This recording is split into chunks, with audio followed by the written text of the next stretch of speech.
नीलम Maithili channel का subscribe करबा के लेल लाल बटन का दबाओ आ तकर बाद घंटी पर क्लिक क के नव नव मैथिली गीतक आनंद उठाओ।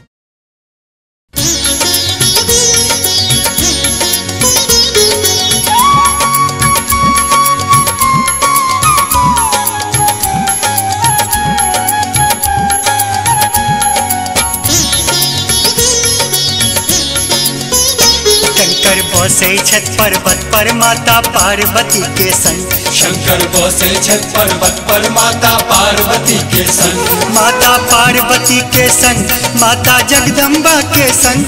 माता पार्वती के संग माता जगदम्बा के संग। शंकर बसे छत पर्वत पर माता पार्वती के संग। शंकर बसे छत पर्वत पर माता पार्वती के संग।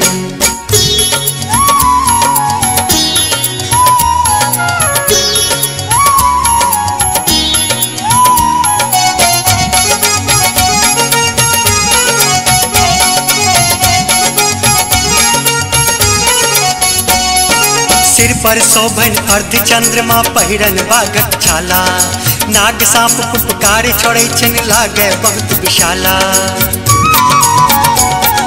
सिर पर शोभन अर्ध चंद्रमा पहिरन बाघक छाला। नाग सांप फुफकार छोड़े छन लागे बहुत विशाला। बसहा शिव के चैन सवारी। बसहा शिव के चैन सवारी भस्म रमौने अंग। शंकर बसे छत पर्वत पर माता पार्वती के संग। शंकर बसे छत पर्वत पर माता पार्वती के संग।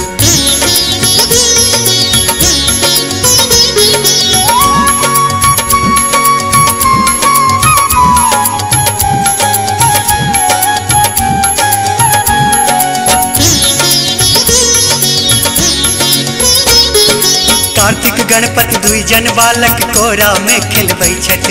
माता गौरी देख देख क चुप ही खूब हंसै छथ। कार्तिक गणपति दुई जन बालक कोरा में खेलबै छथ। माता गौरी देख देख क चुप ही खूब हंसै छथ। भूत प्रेत नाचै छन चहु दिस। भूत प्रेत नाचै छन चहु दिस जटा विराजन गंग। शंकर बसे छत पर्वत पर माता पार्वती के संग। शंकर बसे छत पर्वत पर माता पार्वती के संग।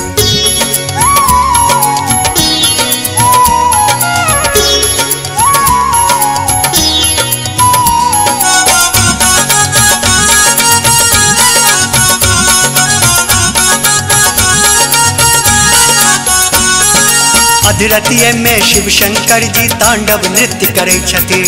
भक्त जन सब प्रेम भाव सँ शिव के भजन गबै छथि। अधरतिये में शिव शंकर जी तांडव नृत्य करे छथि। भक्त जन सब प्रेम भाव सँ शिव के भजन गबै छथि। कतक रमनगर लागी रहल अछि। कतक रमनगर लागी रहल अछि बाजे ढोल मृदंग। शंकर बसे छत पर्वत पर माता पार्वती के संग। शंकर बसे छत पर्वत पर माता पार्वती के संग। हो पार्वती के संग माता जगदम्बा के संग। माता पार्वती के संग माता जगदम्बा के संग। शंकर बसे छत पर्वत पर माता पार्वती के संग। शंकर बसे छत पर्वत पर माता पार्वती के संग। शंकर बसे छत पर्वत पर माता